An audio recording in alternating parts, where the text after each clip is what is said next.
GCON Ian Zazo, the Speaker of the House of Nigerian People. I want to first of all thank you for this initiative. Mr. Speaker, which of course is giving opportunities to members representing their own people to speak for the people and speak for the constituents, for their constituents. Let me first of all, Mr. Speaker, identify as the same Honorable Ado Dogwa. Mr. Speaker, I am representing the people of Dogwa Tudunwada Federal Constituency. I am of APC extraction from Kano State. Mr. Speaker, I feel appropriate to mention my political identity in this very important discourse because I would not like anyone out there on the street or someone listening to me on the audio to mistake me for an opposition. I am not an opposition. I am a member of the APC, ruling APC in Nigeria. I am also a member, by extension, of the government of the Federal Republic of Nigeria. A member of this great parliament also, which has the APC as a dominant factor. Mr. Speaker, honorable members, I have to say so because I will be speaking here today as a member of the APC, not of particular concern, but with a particular concern. An APC member speaking with a particular concern, Mr. Speaker. And the concern today, as I understand, is about the security of lives and property of the Nigerian people. Mr. Speaker, I have heard briefs and submissions by the relevant committee chairman here about the situation of Nigeria's security architecture. Good, Mr. Speaker. I am not out to say no to their submissions. Of course, that is what they have to report to this House. But when you are speaking, Mr. Speaker, from the point of view of Nigerian people, one must be prepared to call a spade a spade. Mr. Speaker, I am therefore prepared to say that no matter what the government does, my government, led by Bola Ahmed Tinubu, the APC government, my party, and despite all the submissions of the efforts of all security agencies that were meant here through their respective chairmen, I want to say that yes, the government is doing its best. The security agencies are doing their best.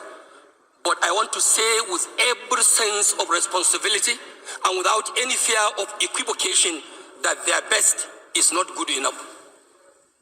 It is not good enough because the security situation in Nigeria today, Mr. Speaker, it is horrific. Mr. Speaker, our security situation is tragic. Mr. Speaker, the security situation, especially in the north where I come from, is devastating. Mr. Speaker, our situation in Nigeria today in the area of security is unspeakable.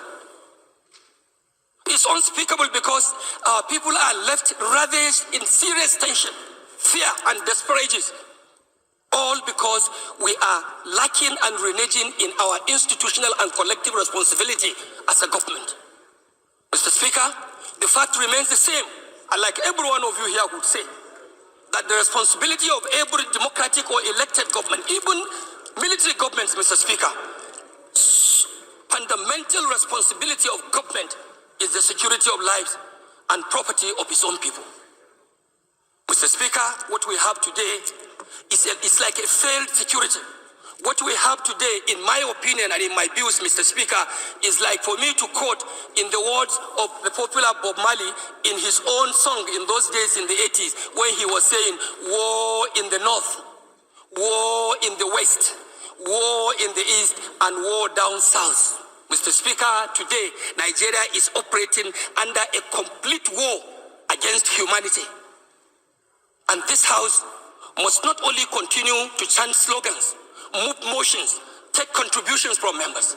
We must have to step up and rise up to the expectation of our own people.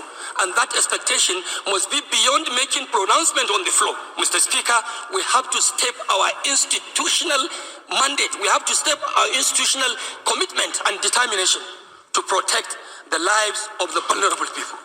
Mr. Speaker, you rightly said in your remarks that you were in Kebbi State. As God may have it, Mr. Speaker, I went to Kebbi with you. I saw how the governor of Kebbi, who is the chief security officer of the state, speaking to the delegation of this honorable house in nostalgia, Mr. Speaker, with a very heavy heart. At a point, I would not miss to say, I will not be mistaken to say that I saw the governor weeping in the heart. This will be the same situation everywhere you go, in the south or in the north or in the east or down in the west. Mr. Speaker, our governors are not only overwhelmed, it's like they cannot even do it. The responsibility of security, Mr. Speaker, of course, by the constitutional provisions, it is a sole responsibility, more of a sole responsibility to the center. I agree with whoever may say, of course, governors in the subnationals are also accountable and they must be held responsible for the security of lives and properties of their people. Mr. Speaker, I want to say that in virtually all of our constituencies, given the opportunity, everyone here can rise to tell you the account of what is happening. Mr. Speaker, it is not religious. Mr. Speaker, it is not even political. This fight and this menace of insecurity in Nigeria is something that does not have any identification of one's party or one's religion or one's tribe whatsoever. It is a calculated attempt to demoralize Nigerian state. And if care is not taken, Mr. Speaker, even for those of us who take politics more seriously, we'll have a very big question to answer at the end, because it is like this unnecessary insecurity going on. This is a high level of conspiracy targeting our political processes. As we are approaching 2027, Mr. Speaker, we will all be expected to have a peaceful conduct of our polls. How do you have that if our communities, local communities, are plunged into crisis, into banditry, into kidnappings in the churches, in the mosque, even down in the oil producing area, which is our economic live wire? Production of oil, crude oil, is being unfortunately undermined by militia groups. So it is like a collective thing that we must put our hands on deck and call whoever is responsible, sir, to order. Order, order, and order. And this house must not take for granted that we are not part of the government. If the government is wanting, this institution of the legislature is a component of the government itself.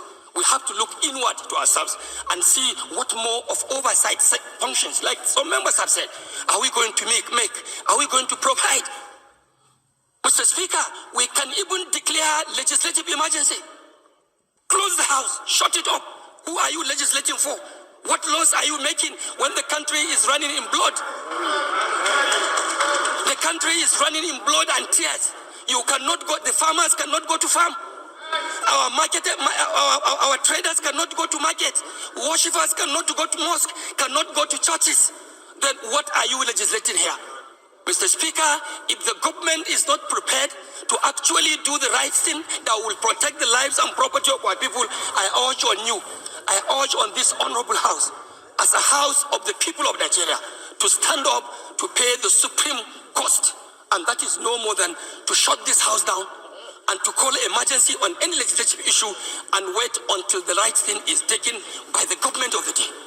Mr. Speaker, I also want to believe we are equally responsible. We should also go down to our constituencies and lead civil organizations, like the civil vigilante.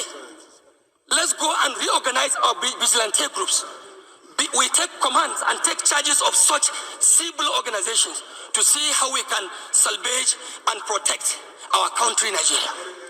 What is happening today, Mr. Speaker, is not just to call for mere security or an average performance of security agencies. What we expect of Nigerian government, no more, no less, my Speaker, is to have absolute security.